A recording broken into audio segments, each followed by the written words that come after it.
Hi there and welcome. You are in the Permission Movement Experience. My name is Lynn Hawkins, and I'm so excited to be coming to you today on Module 6 of the Permission Movement Experience, and we're going to talk about crowdfunding. This is like where my heart is. This is what we are focusing on in the P3. More than that, I felt it really empowering to our viewers to bring this subject matter into the Permission Movement Experience. And I'll tell you what.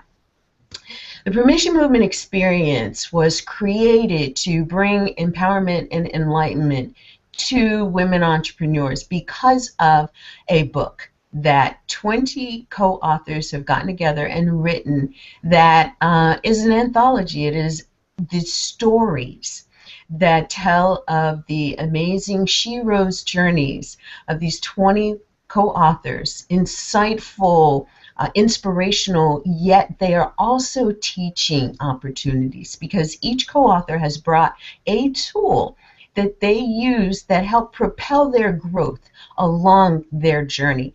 And it's being shared in this book. The book is being turned into a study guide. It's built into a project called the Permission to Win Literacy and Authorship Outreach Project. We're coming to you with the Permission Movement Experience to not only bring this whole concept of story and how story matters and how it plays such an important part in what it is that we do in life and in our business, but we get to the point in business where our story is, if I had more funds, if I had funds that weren't quite associated with the income that I'm bringing into my business, which the income is good, or maybe it's not so good, and maybe these extra funds that you need could be crowdfunding, could be capital funds. That's why we want to bring this to you.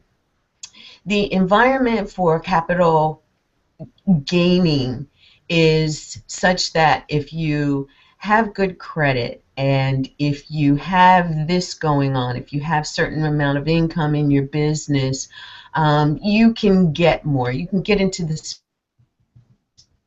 space of other people's money. They feel a desire to support you in what it is that you desire to bring to the world. And that's what crowdfunding can do.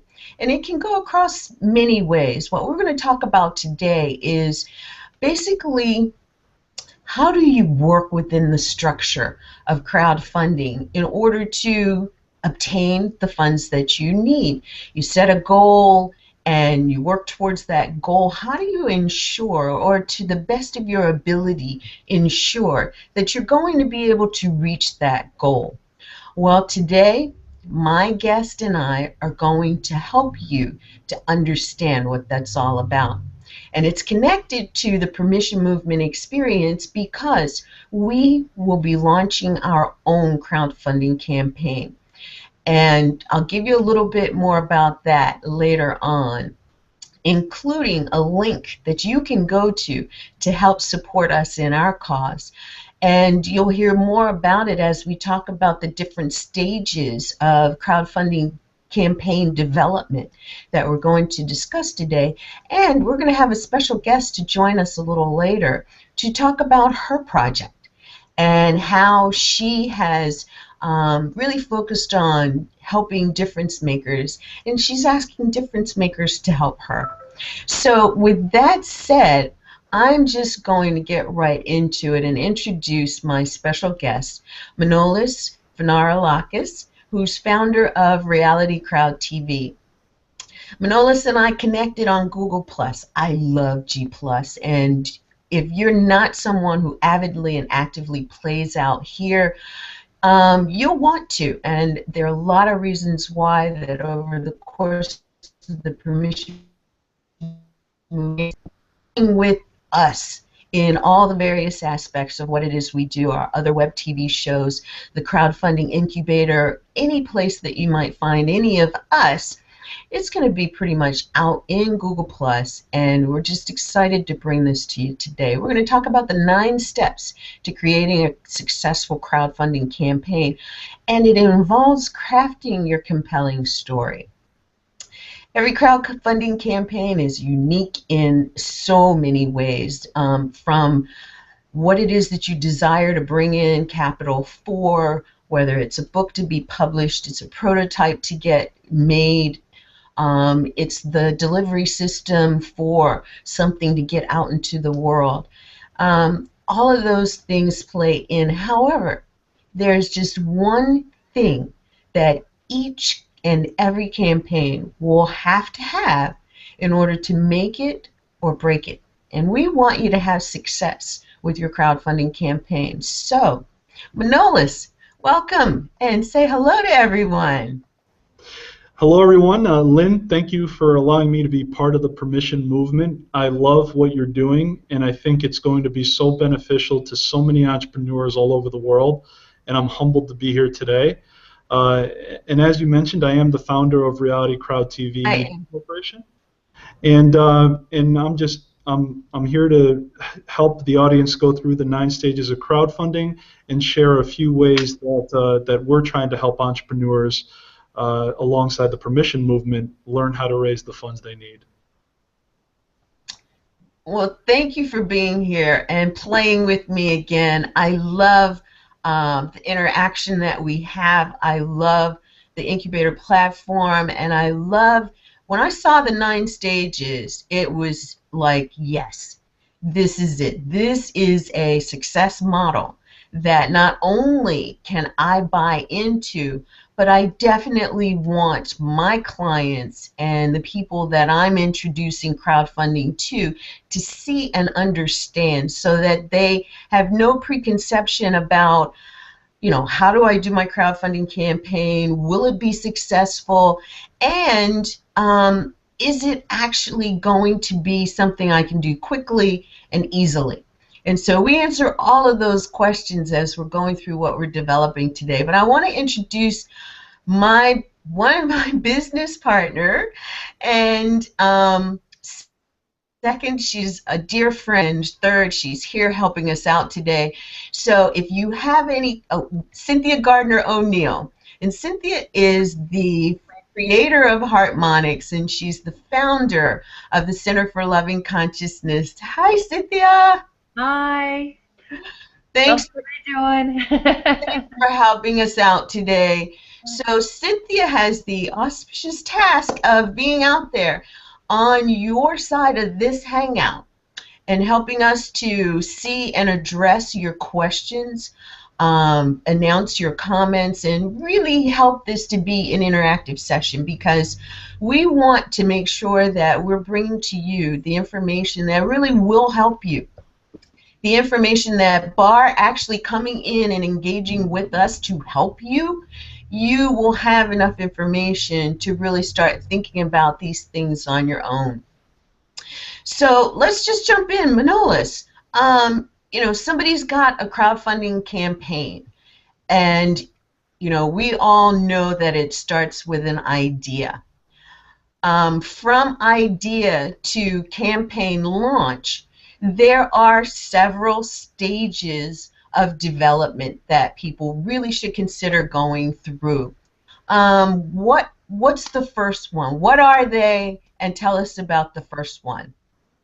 Absolutely. So this might be a good time to also share my screen for a moment to show people in written form as well what the 9 stages are.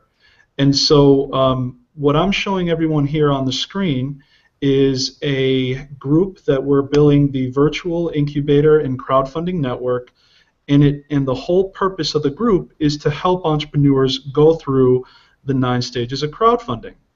And so this, depending on who the entrepreneur is, they may be starting at different areas, but of the 9 stages, the absolute first step should always be putting together a business plan or a business model to really take a baseline assessment of what you want your business to be after the funding, what are your resources to get the funding, meaning what are the different elements of your social media, what are the different elements of your network, do you have resources for public relations.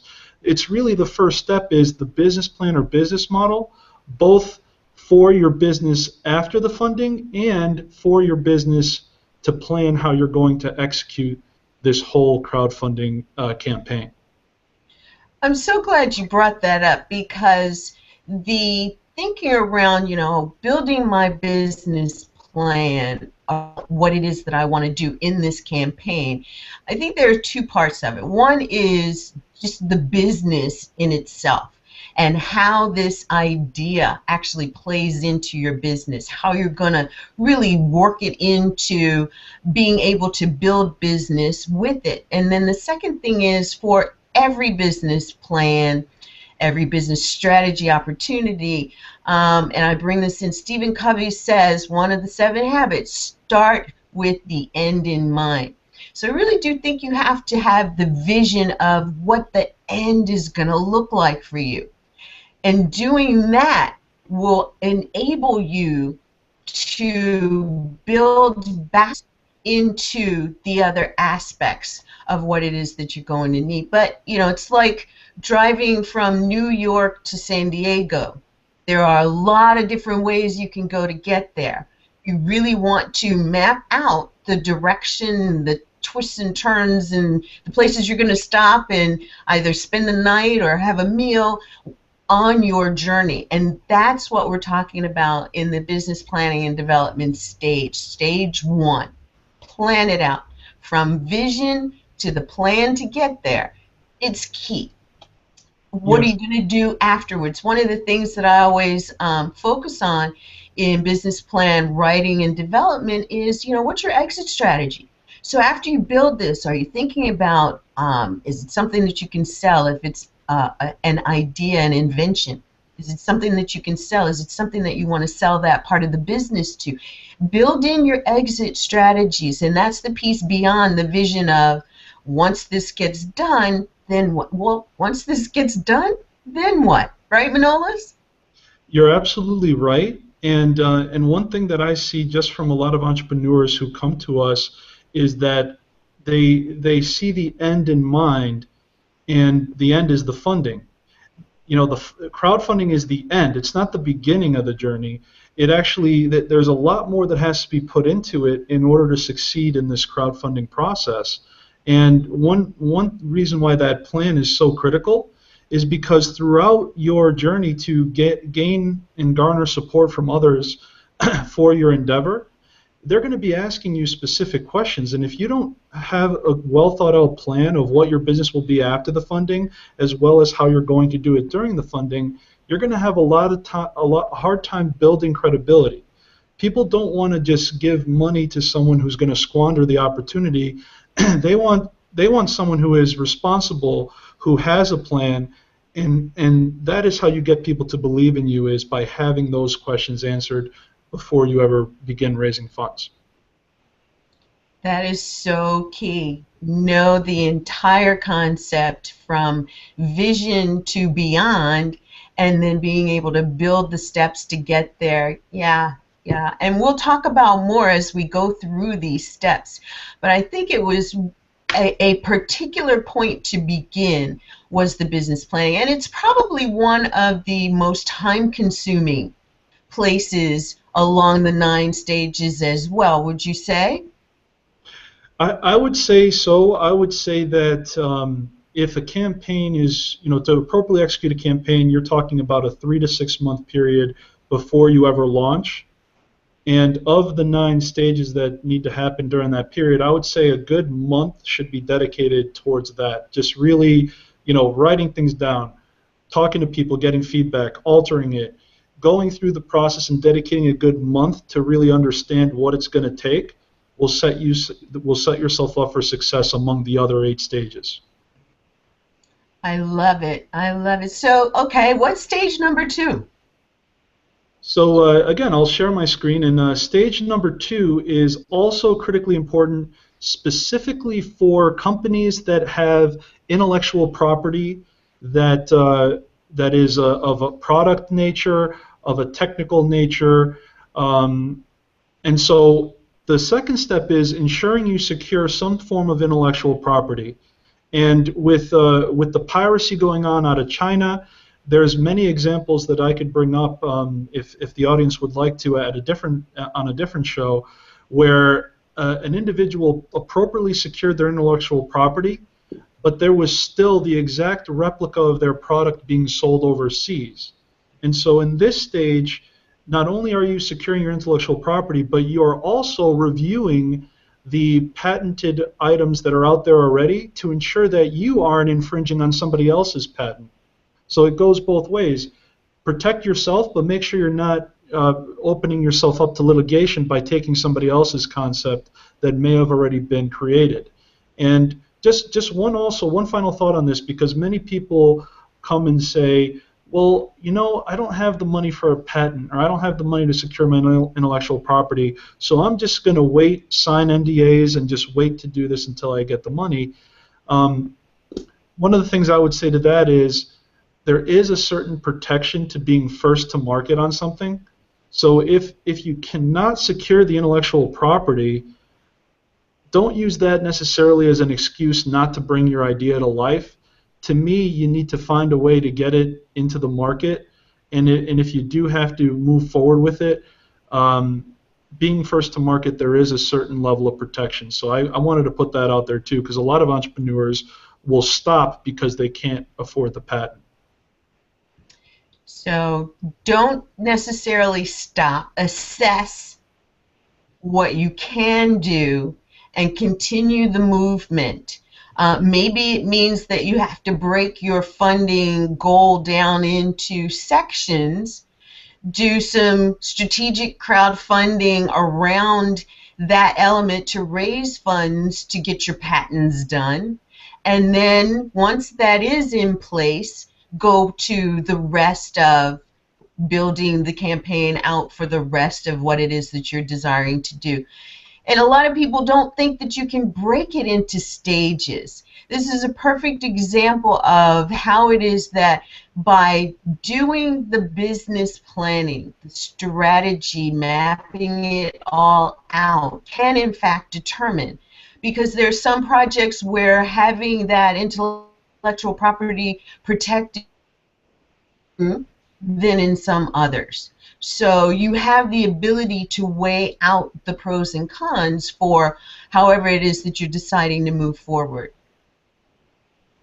Yes, that is correct. I mean, there are people who are using crowdfunding multiple times per year because they are helping their audience determine exactly what is needed to be done. So you're right on that. Good, good. Glad we covered that. What's stage 3? Sorry about that. My power was going out. Stage sorry. Stage 3 is, and I will share my screen again here. Oh, it's still not charging. This is not good. Stage. While you take care of that, because we don't want to lose you. And while you're doing that, I'm just going to talk about, you know, it's how 2015 has been showing up for a lot of us. And I was mentioning to Manolis and to Cynthia that today in particular, there's an air of energy that's moving across several people that I've already talked to today, and several things that have been going on. And I think for me, the first place that I see things is in technology. And I was on a hangout earlier today, and my system just shut down. And so, you know, it made me sit back and think about, okay, what's today? Well, and I have to bring this up because you'll want to be in the space of hearing some of the signals and the signs and the messages that are coming to you from the space of energy. And that is, we are in the first 15th day of 2015. We're in the first month of 2015, and we are in a year that ends in 15. So 1-1-15 has a lot of power, not just in those numbers, 1-5-0. There's a lot of power in how the energy flows through those numbers. And I bring that in because one of the things that crowdfunding allows for is the abundance of opportunity for you to stand in and for you to be a part of. And in that abundance opportunity, you will be able to see the resources that come to you easily. You'll be able to see the ideas coming to you easily. You'll be able to experience your crowdfunding campaign in a whole different way. And so, glad you're back, Manolis. I was just all into how, you know, the energy that we were talking about earlier today even impacts what we're doing in our work and in crowdfunding. You know, we do a lot of talking about having a millionaire mindset or an abundance mindset, a prosperity mindset. All of that is part of that first stage. You want to really know that what you have outlined, you have given the kind of thought to, so that the energy around it can flow and you'll have the kind of success that you're actually looking for. So welcome back. Thank you. And can you hear me? Yep, hear you, see you. You're looking good over there. Perfect. Perfect. And so my computer, I apologize, but I think we were on the third stage of crowdfunding. Is that correct? That's right. Perfect. So the third stage of crowdfunding is the social media strategy and the build-up. So after you've created your plan and after you actually have secured your intellectual property, if applicable, you then want to immediately begin your social media build-up and your strategy.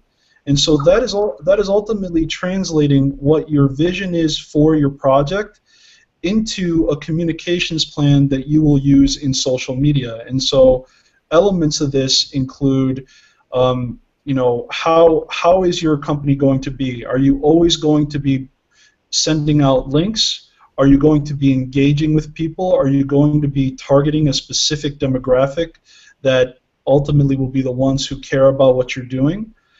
How are you going to share content? Is it going to be content that you create on your own site through a blog? Or is it going to be sharing relevant content from others that would ultimately tell the story of your campaign? So it's not just what channels you will use on social media. Are you going to use Twitter, Facebook, Google+, etc.? But it is, what is the strategy to actually push the content out, capture people's information so that you can build up your crowd via the social media, and ultimately inspire a group of people to essentially become your brand ambassadors and help you promote the campaign that you're looking to promote. So these are the elements of the social media plan that are important. And of course, it's the doing piece. It's where you actually start building the crowd, where you actually put yourself out there, and you do have to have a sense of courage, because that's what you need to do. You have to be vocal. You have to be willing to put yourself out there. Otherwise, no one will know about your project. Yeah, I totally agree. And it's in the level of detail that, you know, picture this, a monthly calendar. And in that monthly calendar, you actually list each day what campaign you're going to touch, or what social media platform you're going to touch, what the message is going to be, and having all of that set up front really gives you the power to move through this with ease. And I love that, because it's one thing to think about, okay, we're going to go out over Twitter and Google+, Facebook, Pinterest, and, you know, whatever else is out there, Instagram. But to be able to do that and pinpoint for every day of the month, or the 60 days, or the 90 days of your campaign, you are going to actually have a schedule. of what you're doing each day. And, quite honestly, it helps you to manage your time. And it helps you because you freed your mind, you freed your energetic level, you freed your heart to be able to do other things. And one of the things I think a lot of people do is when they do their social media campaign, they're so zoomed in on one place, they don't allow themselves the opportunity to engage in a number of places at the same time. So that whole stage is critical for development. Yes, and I will say this, not everyone can do social media on their own because there are so many stages, but everyone should be able to understand it so that they can manage someone appropriately. There's been countless cases, and I was a victim of it as well when I first started out in this industry, where you hire a consultant who doesn't have your best interests in mind, and you can be a prey to somebody who knows more than you, who is promising you the world, and ultimately they're not delivering. So that the importance of each stage is not only in having to do it yourself, but if you're going to bring people in, then be at least wise enough to know when you're being taken advantage of. Mm-hmm. Mm-hmm. I totally agree. And Manolis, I want people to understand too that through the incubator, there are resources that can help with this. So for instance, you've got your campaign, it's all mapped out, your social media strategy is mapped out. Wouldn't it just be great to review that with somebody that you can put that in their hands and say, you can do this piece for me, and then really my job is the engagement piece. And that is what makes this so much easier to do than a lot of people realize. Correct. The purpose of the incubator, which the website for the incubator is incubator.realitycrowdtv.com. The purpose is, over the last year, we've maybe only been able to help 10% of people hands-on due to a number of reasons, whether it was they had the resources to use us, or whether it was, they had an idea that I was ready for it. The incubator is for those individuals who either not have the resources to hire someone, or for those people who just need more help on the earlier stages before they can even really raise the funding. And so we have, like you said, we have certain forums in the incubator where you can post any question that you would like, and we ultimately have mentors who've joined this process, who are giving of their time at no cost to anyone who participates to really review and provide feedback. And Lynn, you are one of the greatest supporters. I mean, your advice has been stellar. I even wrote a blog post about it because I was just so touched by the amazing work that you're doing in there. Oh my God, thanks. Yeah.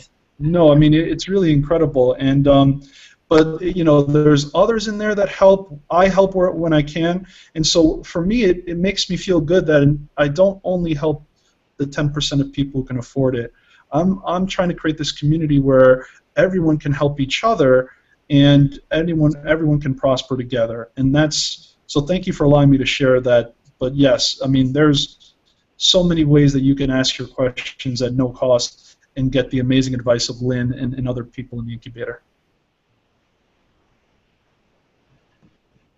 Yes, and we'll get into more of that, I'm sure, as we continue through the rest of the 9 stages. But I think it's key for our audience to know that there are resources out there that can assist, and it's not something that will cost you $1 million to get help with.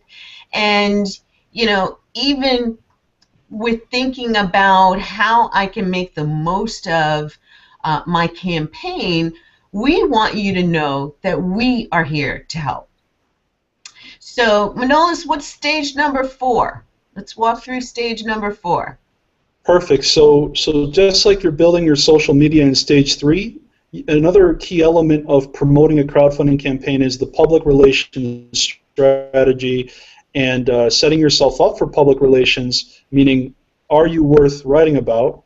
Which, of course, we all believe we are personally, but there is some very key elements of a PR campaign that we need to do on ourselves, work on ourselves to be writable, and then we actually have to go out and pitch. So that whole PR element is developing your media kit. So the media kit is the package that you're putting together that ultimately makes it very easy for a journalist to know exactly what you're doing, the who, what, where, when, why, and how much, in a very clear and concise manner, along with certain biographical information of who you are, who your team is, and what your business is. So the first half of the PR is developing that presentation, and then the second half is finding those individual journalists who do want to write about things like this. And you might be able to find them on articles that you read of a journalist who actually wrote about a topic you care about that's similar to your campaign. Very oftentimes, these websites have the journalist's contact information. It may not be a direct email address or a phone number, but it is a social media channel, which is always very good to go and contact people through their Twitter accounts.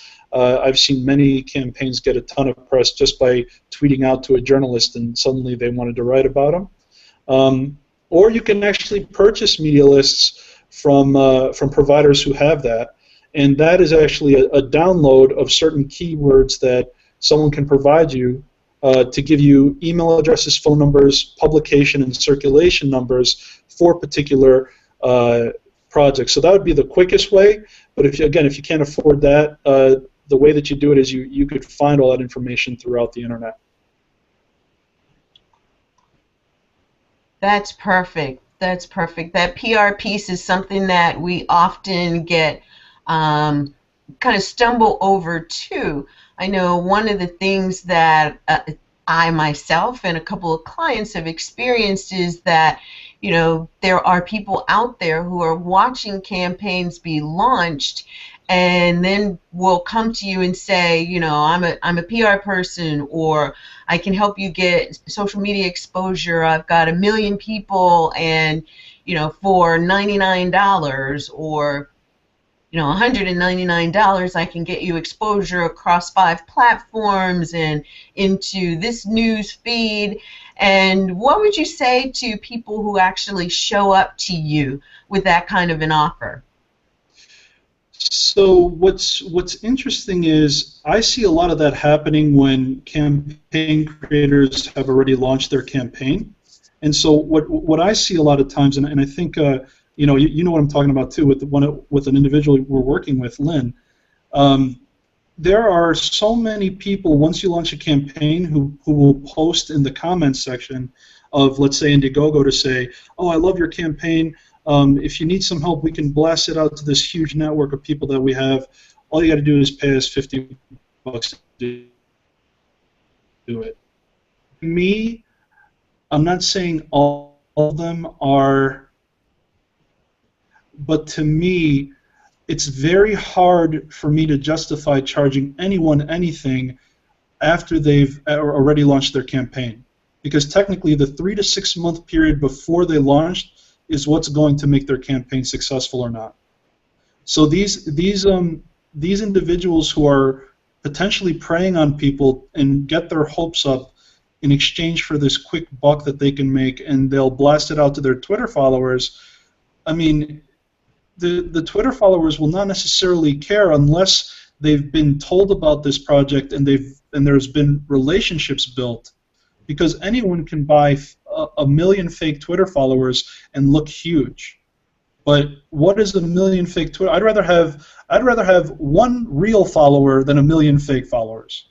And so these companies are preying on people, offering these services after they've launched. And to me, that is the worst thing that anyone can invest in, unless there is a clear-cut evidence of what they've done, and I could actually call someone and I can verify that it's actually worked in the past.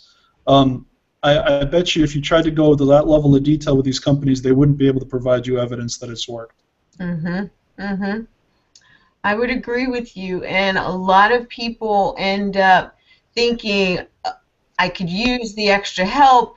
It's only $50 or it's only $99 or whatever it is, and spend that versus um, really researching to find out who this person is or who this company is, if this truly is their business. And again, anybody can build up a website.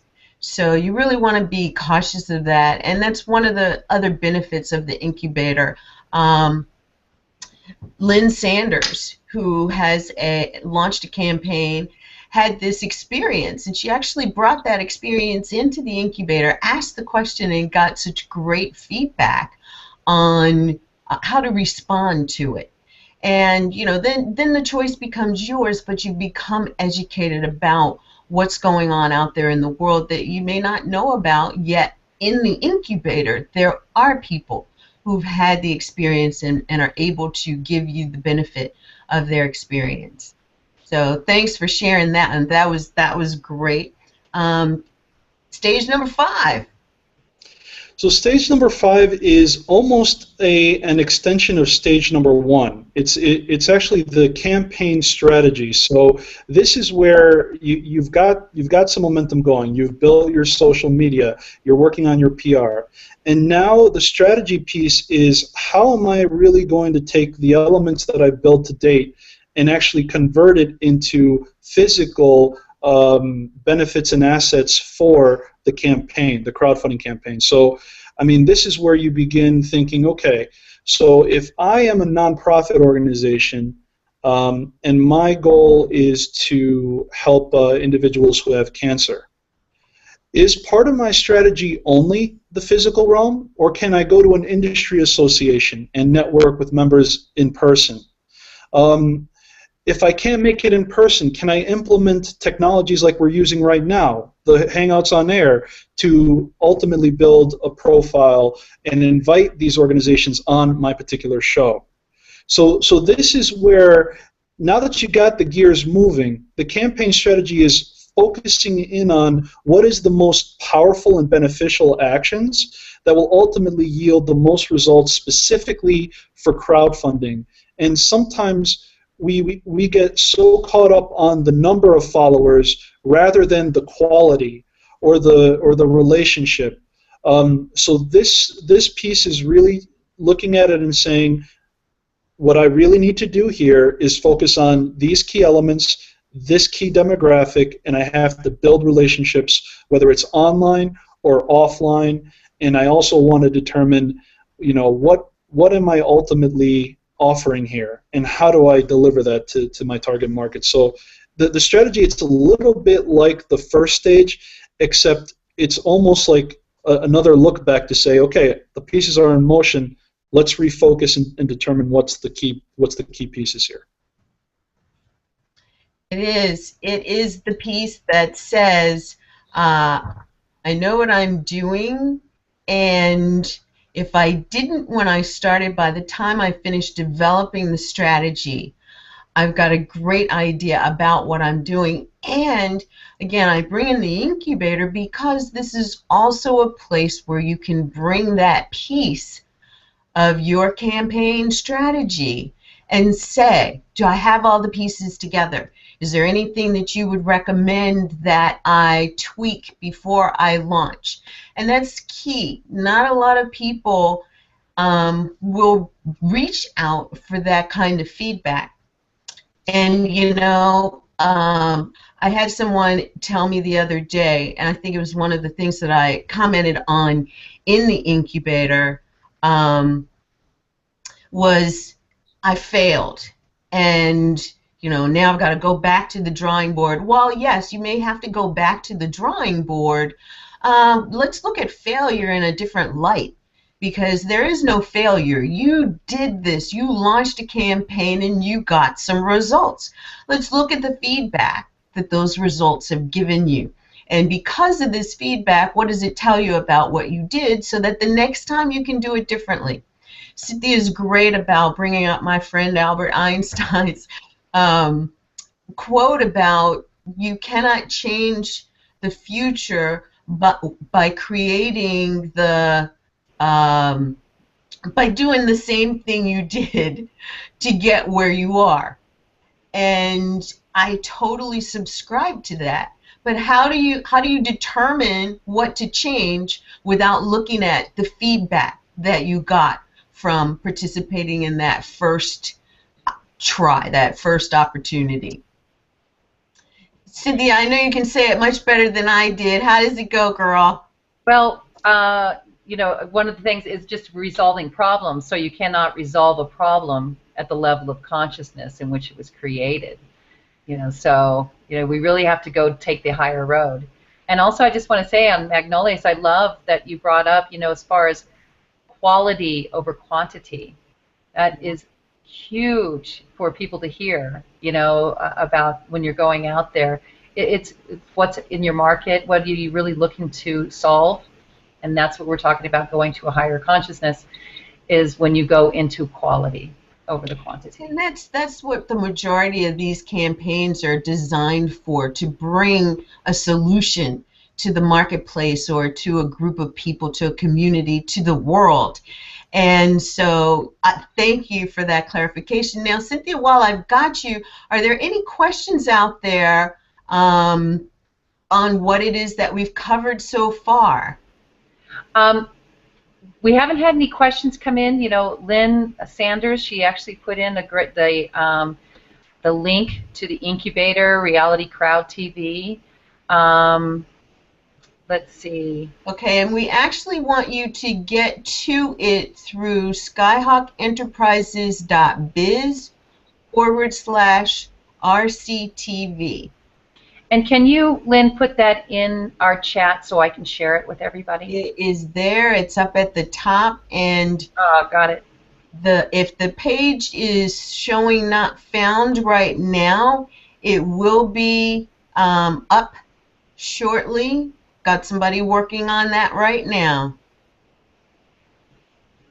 Great. And again, the name of the 5th step, I see a question was out there. Strategy and rollout. Yes, campaign strategy and rollout. So it's really that element. And to also add one other piece of this too, it also has to do with your launch plan, because this is actually the place where I think once you have things moving for a month or two, then you're getting very close to the 30-day countdown to launch. And so what I recommend people do is, even though you're using the first couple months to begin building the crowd, and you're experimenting with social media and PR, and you're learning how to do it, the campaign strategy element too is where you develop your 30-day to launch plan. Because after you've corralled all these individuals to follow you and you've been building relationships, you are then going to have to also communicate to them that in 30 days from now, this is the date that we're launching. And so there's multiple ways that you can do that. You can have email campaigns. You can have phone conversations.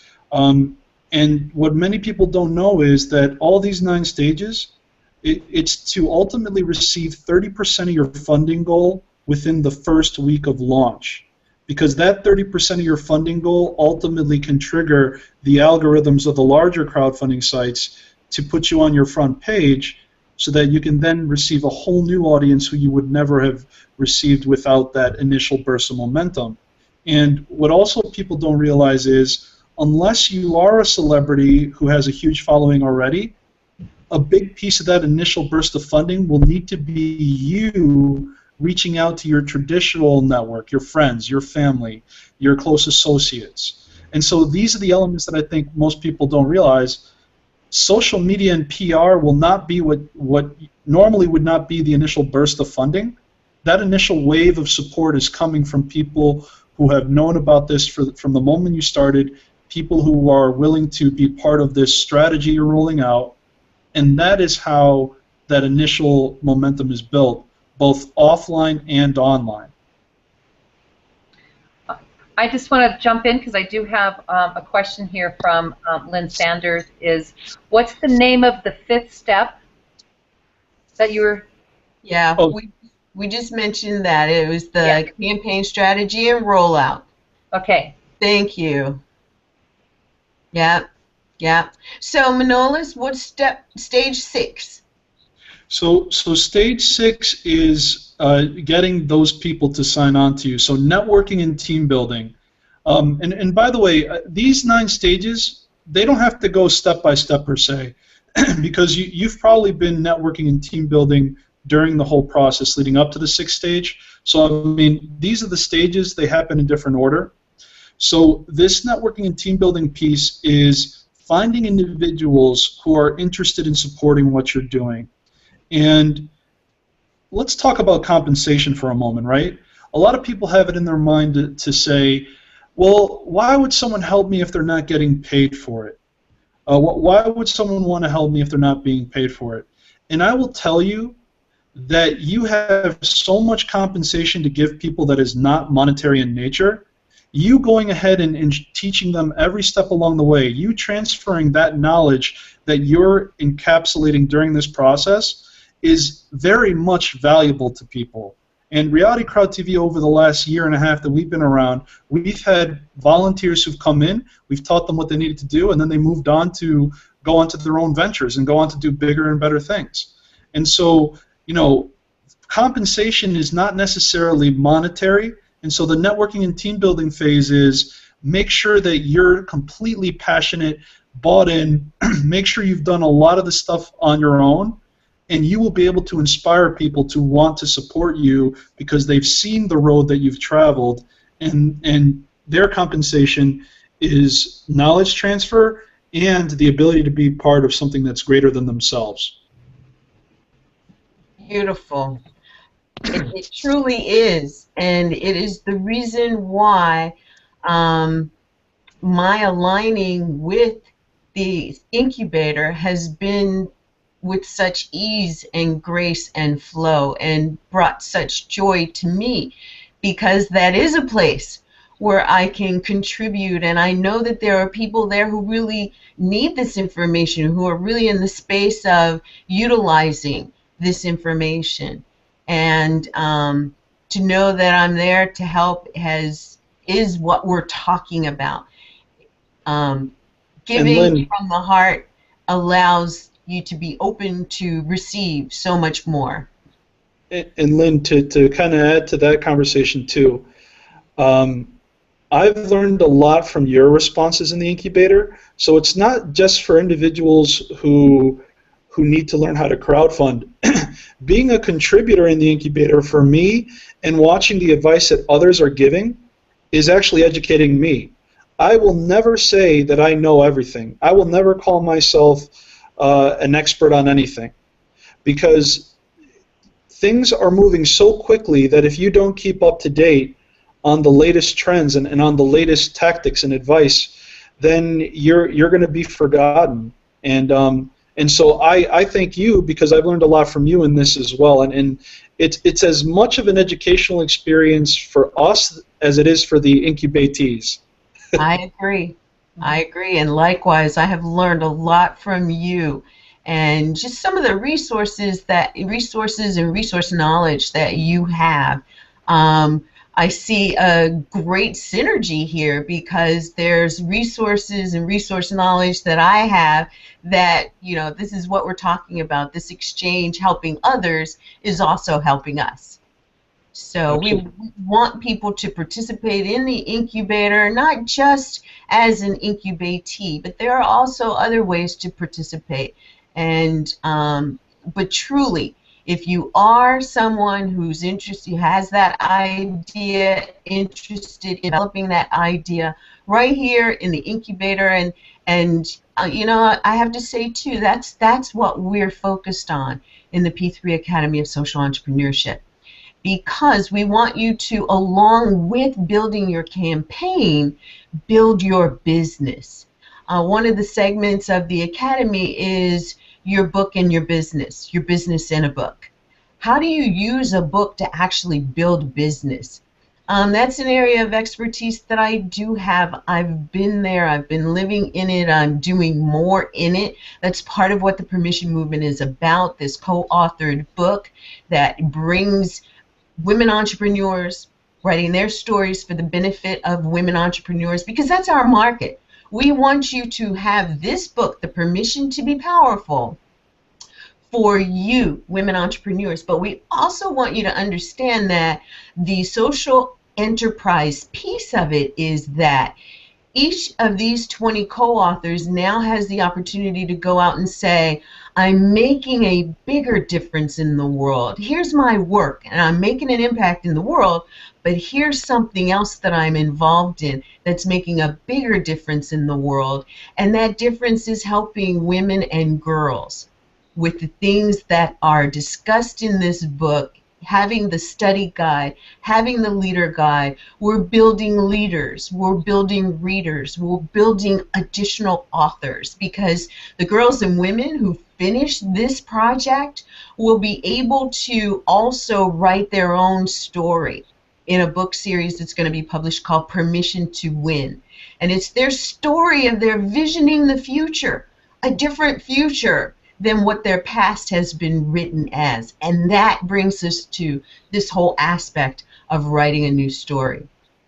The crowdfunding that we're talking about today and the element of story go hand in hand together, because one of the biggest questions that you will ever be asked about your crowdfunding campaign is, so what's the story behind it? Why are you doing this? What does it mean to you? Because for me to be connected to your project is imperative that I know what it is that this means to you, so that I can see if, number one, if I'm just wanting to invest my money, whether it's $10 or $10,000, how passionate are you about this? What's going to happen once you get my money? Am I going to actually see the results that you're talking about? Have you discussed what results you're going to want to see happening because of what you're doing? All of that is part of what this campaign strategy, this building of this strategy is all about. Because if you just want to write a book and get it out on the shelves, then anybody can help you with that. To bring in crowdfunding the way that Manolis and I are desiring for you to get, it has a bigger meaning than that. It has a higher purpose than just wanting to get a product out there so you can make millions of dollars, sell the business so you can make millions of dollars. What's the impact going to be to the people out there who you've designed this for? And that is intertwined in everything that Manolis has built, Manolis and Jessica have built throughout the incubator, and that I totally support and am in alignment with, because of how we teach building your business as a social enterprise. Now that I'm off my soapbox here, let's go to number 7. What's stage number 7? So number 7 is a stage that makes people cringe, including myself. It takes a while to understand how to do it right, but website development. Website development not only for your business prior to the launch of your campaign, but the website strategy during the launch of the campaign and the website strategy after the launch. So if you don't have a current website and you would need to just develop a website for crowdfunding, right? The purpose of the initial pre-crowdfunding website is to, number one, have a place where it essentially encapsulates everything about your community. Access to all the different channels, access to contact you, access to essentially wherever you're corralling people. It's the hub that will ultimately control where people can connect with you throughout the internet. It needs to have a blog so that you can be putting out content and sharing your story along the way. Delivering that journey, especially through Google Hangouts, actually, I think would be a great way to do it. You can deliver your journey by recording Google Hangouts with entrepreneurs and then creating a piece of content for your blog by embedding that video in your website and then writing about it. And that's ultimately the content that you will be sharing to inspire others to want to support what you're doing. So number one is give people a place to go so that they can find you. Number two, create content on the site to have people to inspire and to continually come back as a resource for. And number three, the most important element pre-launch, is having a landing page within your site or it could be a separate site altogether. But having a landing page where people must opt in to be notified of when your project is going to launch, because you ultimately want to build a list of emails of people who really want to support you when that time comes, and those three elements are super important during that phase. And so it's developing the website. How do you drive traffic to the website? That's another element, and I'm beginning to learn how to do that more and more. But in every single social channel, you're putting your website link on those profiles. And for me right now, and for many others, Twitter is the #1 driver of website traffic if you know how to use it properly. And so, I mean, I at times I receive 100 hits a day just from Twitter. And so it's a really amazing tool for anyone to use to get that traffic. Why is it important also to build your traffic? Because it's part of the website strategy for during your launch. Because if you've been building a following and returning user base during your launch, then when you launch your live campaign, I would redirect any traffic that goes to, let's say, RealityCrowdTV.com and redirect it to the Indiegogo page. So when anyone hits that site, they would have normally seen your story, but now your whole story has been translated on a crowdfunding campaign page. So you can use that traffic that's been building this whole time to automatically funnel them to your crowdfunding page to hopefully drive additional traffic and potentially more contributions to your site. Then the final step is you ultimately are going to need to do something with what's going to happen after the campaign ends. Because now that you've gotten this following, you might have something to sell going forward. So you have to add the added element of e-commerce to your site after you've launched your campaign so that you can actually continue the business after the fact. But there has been some new recent developments that are interesting. Indiegogo has implemented in-demand or forever funding, whereby for successful campaigns who've reached their goals, they are allowing them to stay open indefinitely so that you can still keep collecting funds through Indiegogo. So, these crowdfunding websites are redefining e-commerce as we speak. They are, and it's been an amazing process to watch because not only have they gotten a little more sophisticated, but they have made it easier for the campaignees to not only get in there, get their information up, get their videos in, get their links all in, but to launch, to have a campaign end date, yet use the site to continue to raise money through, that's amazing. To the extent that anyone is looking at various campaign platforms, that's one of the reasons that the incubator is so great too, because there you will find people who've experienced a number of the platforms that are out there. I mean, a couple of years ago, all you heard about was Kickstarter and Indiegogo. And then you had, Rocket Hub and a number of other ones come about.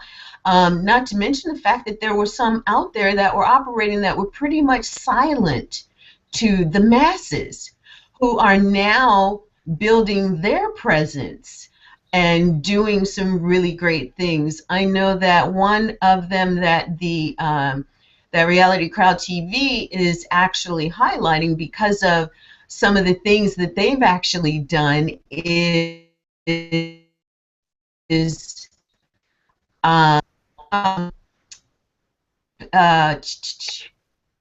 Was it? Are you talking about Headfunder?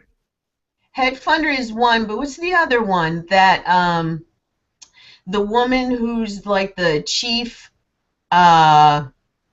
marketer does the videos explaining about how to campaign and raise funds for school, how to campaign and raise funds for money Deposit toward a Gift. illness. Yeah, Deposit a Gift. DepositAgift.com. That's right, depositagift.com. So there are a number of resources within the incubator that, being a part of the incubator, getting on their mailing list, you will see some of this stuff come through, because Manolis is excellent with disseminating information.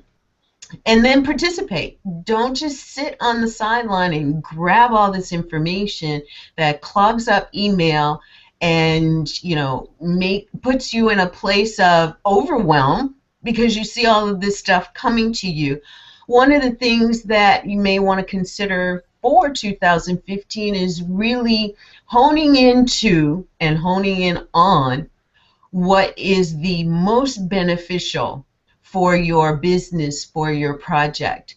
I know that I've been guilty in the past, you know, in whole deer in the headlights and the shiny object syndrome. And with all of that, I'm looking up and saying, oh my God, what do I do next? Because I am so distracted that focusing in on what's important eludes me. Don't let that happen to you.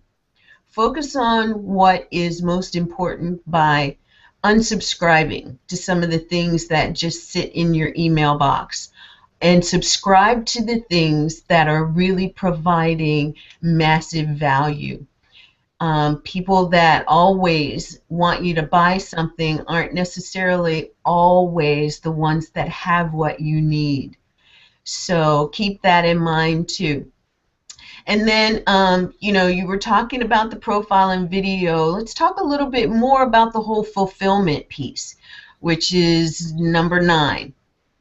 Sure. So number 9 is a piece of the process that should be done well ahead of time, because if you're offering rewards, which most crowdfunding campaigns do, if they want to be successful, in my opinion, whether you're a nonprofit or a for-profit, you should be incorporating some sort of contribution in exchange for a reward model. What I've noticed is some people do not do the homework on what that costs to actually deliver the reward, and oftentimes they might be naming a price, and later they find out that it costs more to deliver it than what they actually made. And so when you don't do your homework on that, you then fall into a really bad situation. Either you fulfill it anyway and you lose money on the deal, or you simply cannot fulfill because you just did not do your homework on what it would take to actually deliver. And then now you've taken people's money and everyone's upset. You might have legal issues if you're not going to return the funds. And so this isn't a place that is just no consequences, right? Every action that we take has consequences, and that's why we try to make sure that entrepreneurs are, you know, I want the passion of having that dream instilled in everyone, right?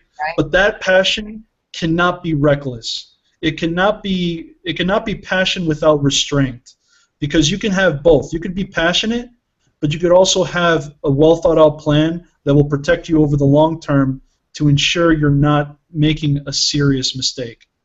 And that's kind of what fulfillment's all about, is make sure that any rewards that you're offering, the shipping is considered, the cost to manufacture. Try to think of ways where maybe an ebook would be the best option, not even having to have much cost there.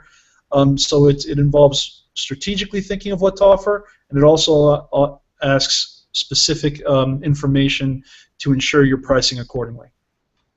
And one of the things that I've often seen is that people don't necessarily consider, you know, I want to send somebody, you know, it's one thing to say, I'm going to send you a signed copy of my book, but if you're marketing to a global audience, and you know, you've got somebody in Indonesia, somebody in the UK, somebody in Australia, in China, who are buying your, you know, buying into your campaign at that level. To get that, you've got to consider it being a level where whatever the shipping costs are for you to get your product to them is considered, because you know, you want to offer that to someone at a lower level.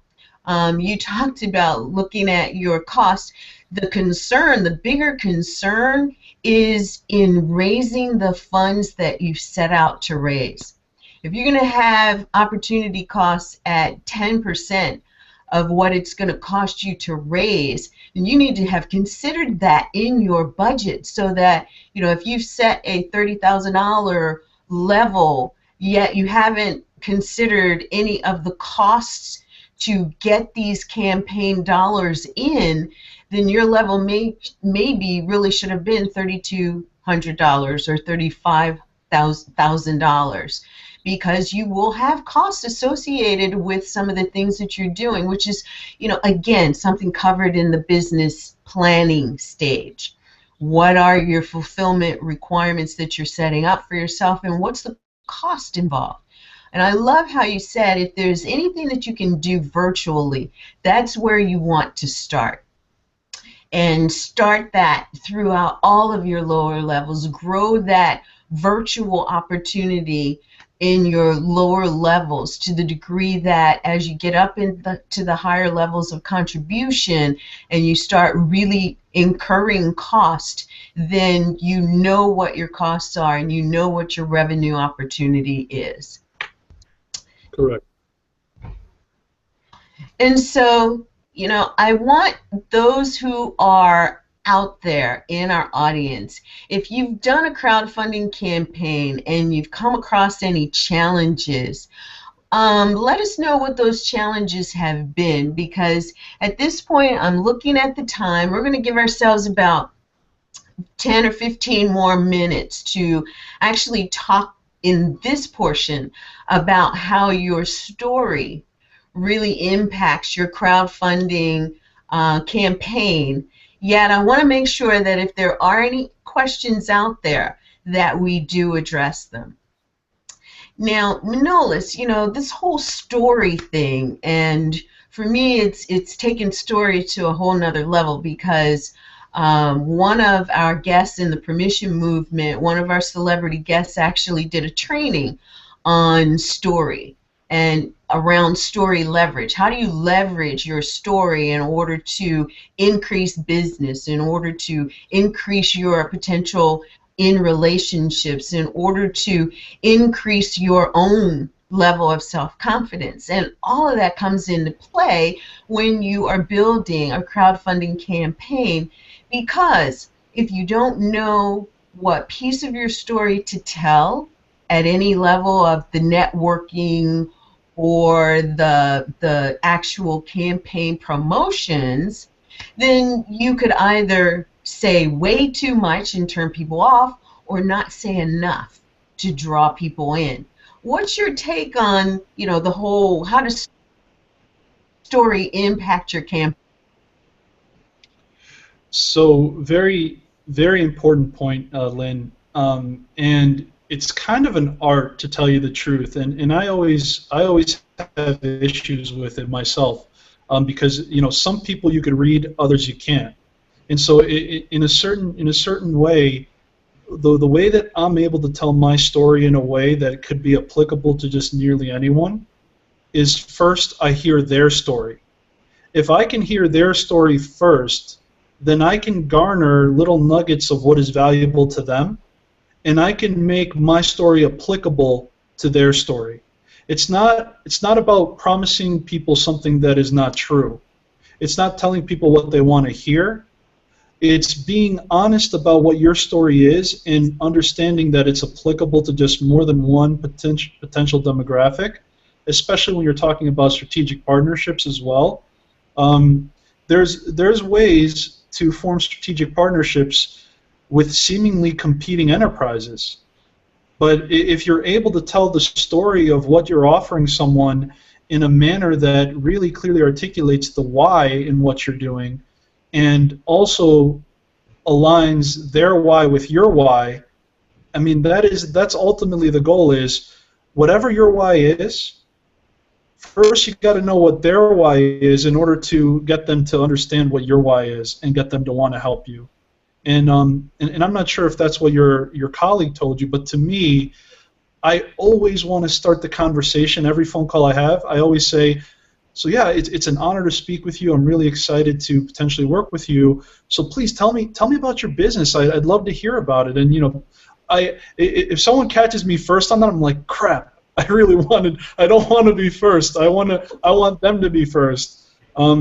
Because ultimately, if I'm able to hear that, they could talk for 45 minutes, and all I have to do is talk for 15, and then we have a partnership. Because I'm only focusing in on what they care about, not what I care about. I just focus in on the parts of my business that would benefit them and the parts of their business that would benefit me, and we agree on that. We don't agree on what we disagree. We agree on what we agree on. And that, to me, is the best way to apply that to crowdfunding as well. Do not only apply your project to what they care about. Don't put what you care about ahead of their needs, because you two should only agree on the two things you care about together, and that's how I view the story element here. Oh my gosh, I am so glad you said that, because, and let me just take that into a whole nother segment here, because that is so true, especially on the one-to-one conversation. Find out where their area of focus and heart really is, so that you can then talk about the story that matches what it is that they're interested in. Same thing about, you have an opportunity to talk to a small group or a large group of people who you really believe could in fact support your project. How do you talk to them? Well, before even going in there, you want to know who your audience is, what your audience is comprised of in the way of, the various people, so that you can tailor your story to the touch points. And I call them touch points because that's what they really are. They're the touch points that will reach this heart and that heart and another heart and another heart. And it may be, during the course of the time that you're speaking and you're talking about your story, that a piece of your story will touch this heart.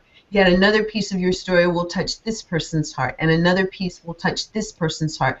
But this is how part of what we're talking about in the whole strategy is, that you want to develop this. If you know that part of your strategy is that you're going to be on the phone talking to people one-on-one, Manolis has given you an excellent blueprint for getting that done and being successful around getting someone to buy into what it is that you're talking about. If you're walking in someplace and if your strategy is, you want to talk to groups of people, whether it's virtually or in person, then you want to do your homework. You want to know who's going to be in that audience. And the person that you're arranging things with is the perfect person to say.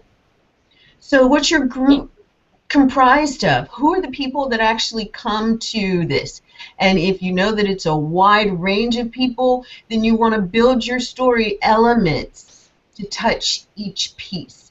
If it's a similar type, say it's just strictly women business owners and these women are in technology, you want to stay focused in that area with the story that you're relating to. And don't make it up. If you have nothing that relates directly to technology, I would beg to differ, because we all now are in the world of technology. You've got a lot of stuff you can relate to, even as it applies to your project. Look at your project and see what story elements, especially the story about how this is such a passion for you to get this product out, or this service, this book, this whatever it is, and relate it to who it is that you're going to be talking to. And that gives you an opportunity to develop your story a number of ways, because for the off chance that you get invited to speak contemporaneously, impromptu to someone, you've obviously heard enough to be able to say, oh, this piece is the best piece to tell them about. So, do you have more to add to that? Yes, I do, actually. One other element I wanted to add is there's a fear in people of talking in groups, right? And so it's not, that isn't a way for many people. Some people just are not able to.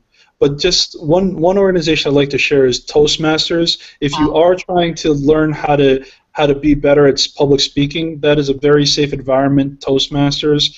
And just a few ways that you could still incorporate the one-on-one speaking, listening more than you speak method.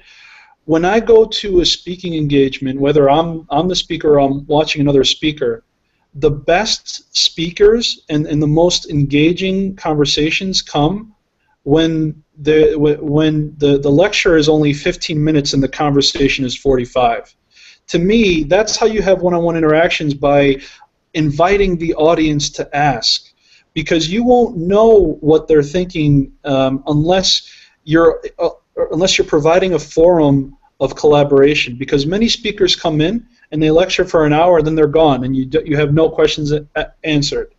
But if you are going to talk in groups, then find a way to incorporate the one-on-one element by inviting the audience to participate, because that is much more powerful than a 45-minute lecture. I actually do not like 45-minute lectures. I'm so glad you said that, because it takes us totally full circle back to how you started the conversation about finding out about this individual that you're talking to, asking them the questions so that you have the information about what elements to actually present to them. And you can do, that's an excellent strategy. Do the same thing for an audience where you don't have the opportunity to know who's there. How many people in the audience have this happen to them, or how many people in the audience are looking at this? Is there anyone who, ask the questions that's going to give you the feedback that will help you to know which of your story elements best fit for that audience. And Lynn, one last thing to add on that. I know we're running out of time, but one last thing to add is I always, as a speaker at events, I'm always the first person there so that I can make some friends in the audience ahead of time, because then it's not a hostile environment. If I'm the first one there, I'm mingling around, meeting people, chatting with them. And so that's a way that you can get really comfortable in front of a large crowd, because you would have made some smiling faces previously. And Manolis, that's really great, because it also offers you the opportunity to ask some of those questions. Absolutely. What brings you here today? What kind of business are you in? What was it about the subject matter that you were most interested in? And I've had that happen. That is also a great rapport establishment tool. Because that's all you want to do with asking these questions, is establish the rapport so that you can then build the relationship. And when people are in the audience and they feel like they've connected with you already because you were early enough to welcome them into the room and just, mingling about, listening to some of the conversations that are going on between friends who've just seen each other after years of not seeing each other. All of those dynamics come into play, which makes the room warm instead of a cold room. So I love that. Thanks for interjecting all of that. Cynthia, does anybody out there have any questions? I'm not seeing any questions. I have a lot of thank yous coming in that about bringing in this information. Mark Horn, he spoke to being new to the crowdfunding conversation. What I'm learning inside the free incubator community from Magnolius and his team have created our answers to questions I didn't know I had. Beyond grateful here for the connections I'm making. So that was really great. Lynn Sanders has contributed a lot of great things. She's really enjoying all that's being said here. I want to take a minute to bring Lynn in.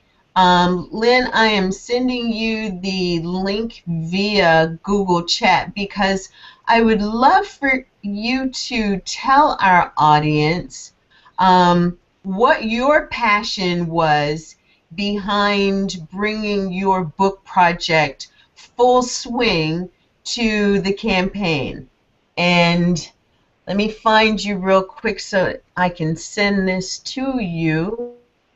And Mark, I just want to say, Mark, thank you very much for the kind Because words. You are equally important.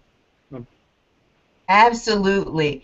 And, you know, we have this opportunity to really connect with the people who are right for, and I say right, we find out who's right by how they contribute. And Lynn has just been one of the people who not only has contributed in a way of sharing her project, but she's contributed in a way of sharing her questions, sharing the things that have come up for her.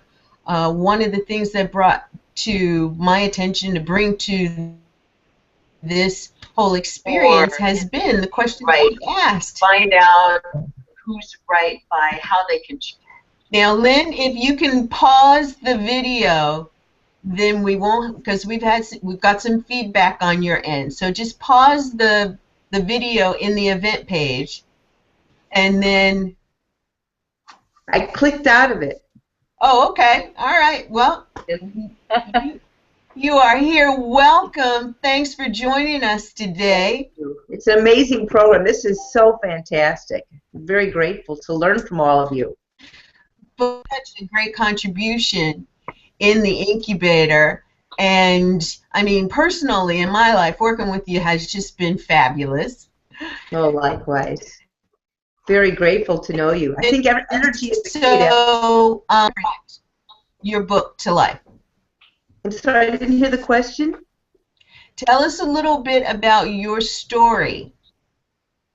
Okay. I have a crowdfunding site I started on Indiegogo called Dancing with Tex, a special friendship. Are you able to hear me all right? Yes. Okay, great. And it was based on a story that I heard from one of the world's nonprofit leaders in saving the cranes, the world's cranes, Dr. George Archibald, co-founder of the International Crane Foundation. And this happened a long time ago, perhaps around 1995.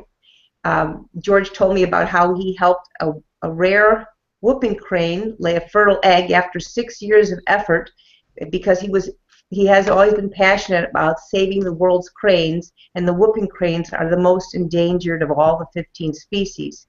So when he told me his story, I just thought this would make an amazing children's story, because all people need to be inspired, especially children, that they can go after their dreams and persevere and have faith.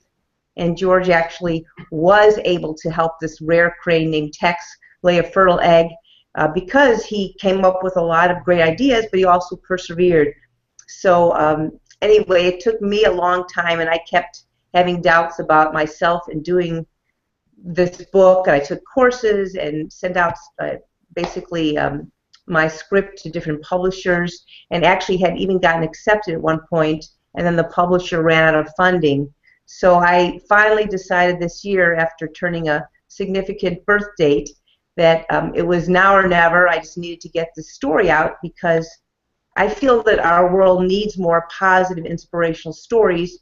And as you all have said, you know, it really starts with having a plan, but also having the belief in oneself and the energy that, you know, we need to get our stories out. And so this story, as much as it is about a man who's been saving cranes and inspiring lots of people to care about our environment, it's also my own story to persevere and help others. So along this journey, I'm learning so much from you and Manolis. What's making me very excited is that I can pass on my knowledge to other inspirational entrepreneurs, both people who are on their own as entrepreneurs and nonprofit leaders who are so in need of learning how to get their story out. So I'm able to help pass this on as I learn. Thank you. So tell our audience, you know, what's your experience been with being a part of the incubator? Oh, that has been really fantastic. You know, you brought up why would anyone ever contribute to your cause if they don't even know you personally? So I have to say, I've been meeting some wonderful people, including Mark Porter's not on the listening here, but great people through the crowdfunding site that Manolis started. And I actually contributed to a woman who I've never met before because I just clicked on her link to learn about her crowdfunding project. And she sent me back this wonderful, effusive thank you. So I just find that people are to be very helpful. And as you said, it's really important to have a community of support. Whatever you do, you know, it's not a good idea to try to do it all alone. You really can't. There's too many moving pieces. So I think what Manolis has done and what you have done, Lynn, is bringing people together to help support each other. As you said in your piece, permission to be powerful. We all can have that permission to recognize that we have power to help others and help ourselves and make the world a better place. And I think this crowdfunding site that Manolis has put together is a great, great resource. I'm doing my best to pass it on to my colleagues and let others know about your program, Lynn. So I thank you. Do our audience the favor of posting in the comment box on the event page the link to and run so that they can take a look at it and see what you are doing reported in the incubator, because what you've got there, I believe, truly is something that can live on, that provides opportunity, that goes far beyond the publishing of this book, which is what we've been talking about today. What's your end game, but what happens after your end game as far as the campaign is concerned. So thank you for being a part of my life, my contribution to crowdfunding with your project, and thank you for being a part of the incubator. And Manolis, what do you have to add to Lynn here? Yeah, Lynn, it's nice to finally see you face to face. This is awesome. Yes. And you know you're just as beautiful in person as you are on the phone. So that's great. And so yeah, I mean, Lynn, you've been really open. Part of what's amazing about this incubator is I want people to be a little vulnerable to ask the questions about their projects and themselves. To ask someone to ask these questions out in public, you kind of open yourself up to vulnerability, but that vulnerability is likely a question that someone is afraid to ask. And I'm one who's not afraid to ask questions, but throughout my life there were students in school who didn't want to be ridiculed to think they were stupid for asking questions. There's people in the workforce who are the same way. They don't want to look bad in front of their colleagues or boss, so they don't ask the important questions. And so by all of us asking questions and communicating the way you have been, Lynn, your impact has been huge, just so you know. I mean, it may not be visible, but internally, and there is some visibility of it, but internally to people who are watching and reading the posting that you make, they're like, wow, you know, I just learned something from Lynn's experience that she had. And that's why I'm grateful to you, Lynn, for allowing us to see into your world, because I think it's beautiful.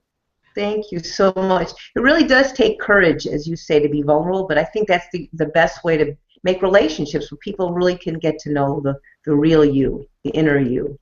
Sure. So thanks for giving us that platform to do it, you know. Hey, my pleasure. It's fun. This has been a lot of fun. Definitely. Well, thank you for joining us, Lynn, for coming in and hanging out and giving your feedback. We really appreciate that. And I want everyone to know, too, that through the incubator, there's because Manolis is about to launch, I'm totally participating in the first annual crowdfunding virtual summit. And we're going to be sharing, I'm going to be sharing more information about that over the course of time, because this is a place where if you've ever thought about launching a crowdfunding campaign, if you've launched one, you've been successful, you're ready to launch another, or if you have launched one, didn't quite see the results that you wanted, and really are going back to the drawing board to do it again, not only do you want to be a part of the incubator, but you want to get into the summit. Tap into the virtual summit, which you will find at RealityCrowdTV. You'll find it at p3academy.com, and really get involved in this. This is a way for you to raise capital for your business, raise the capital for your project, and there's just no other way right now with a lot of people in their current situations that they should be tying their personal stuff into business. And this is a way for you to gain the capital that you need. There are a lot of other resources and things that we're doing in the P3 Academy. For instance, we're going to, in March, launch a virtual event that will take you through numerous stages of crowdfunding, from mindset to completing the entire turn of the wheel. It's going to be a 2.5-day virtual workshop. We're calling it a boot camp, where you'll be able to come in and learn how to make your book into a business and your business into a book. And so I'm really excited about that. And another thing I want to put out there too, if you want to, or you know anyone who is interested in starting their 501c3 nonprofit organization, or to get themselves incorporated or get their LLC done, we are going to have a workshop during March that is actually going to help you to do that. And it's going to go through the stage of, you know, before you can do your 501c3, you have to be incorporated or you have to be an LLC, and then you can file your tax-exempt documents with the IRS. So during those processes, get incorporated and file for your LLC, we're going to set you up and walk you through completing all of the paperwork to get that done. We're going to take you through, submit your paperwork, and then we're going to have a follow-up session later that when your paperwork comes back, what's the next step? Because that is when you do everything to set up with the IRS. It's subsequent to that that you actually file your tax-exempt paperwork. So stay tuned for all of that. We've got so much in store for you through the RCTV Incubator, the Crowdfunding Incubator, as well as through the P3 Academy of Social Entrepreneurship. And we are wrapping up our show today. I am so excited and blessed that you are a part of our audience. Thank you for joining us today. Thank you to all of my guests. Cynthia, for your help. It's just been so valuable. Lynn, for joining in and really giving your feedback. Manolis, man, you are the jam. Thank you. It's been a pleasure. It's been a pleasure to be here. Thank you so much. Yep. Thank you. And we will be answering some of these questions, you know, in the comment section, like when is the summit that they were talking about for the crowdfunding? The summit is in September, but do look to the website for all of the additional information. Yep. Actually, just to clarify, it's actually from November 30th to December 18th. For the Reality Crowd TV one. For yours, I think it's, sorry, were you talking about yours? No, yours, the virtual summit, the crowdfunding summit. Cool. Okay, yeah. So, yes, look to the website for all of the information, and we will post those links for you. Once again, thank you everyone in the audience for joining us today. Thank you to all of my guests. My heart to yours. You are just fabulous. Thanks, everyone. We're ending today's show, and we will be back with you on Monday at noon Eastern Time for the next module of the Permission Movement Experience, which is going to be a panel discussion.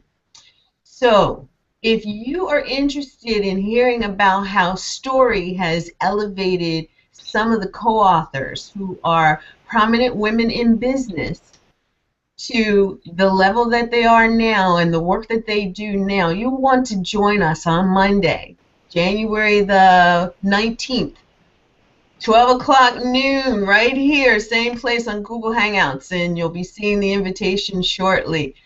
Thanks again for joining us, everyone. My name is Lynn Hawkins. I'm the founder of the P3 Academy of Social Entrepreneurship and the creator of the Permission Movement. Again, from my heart to yours, thank you. Love you. See you next time. Bye, everyone. Bye. Bye. Bye. Next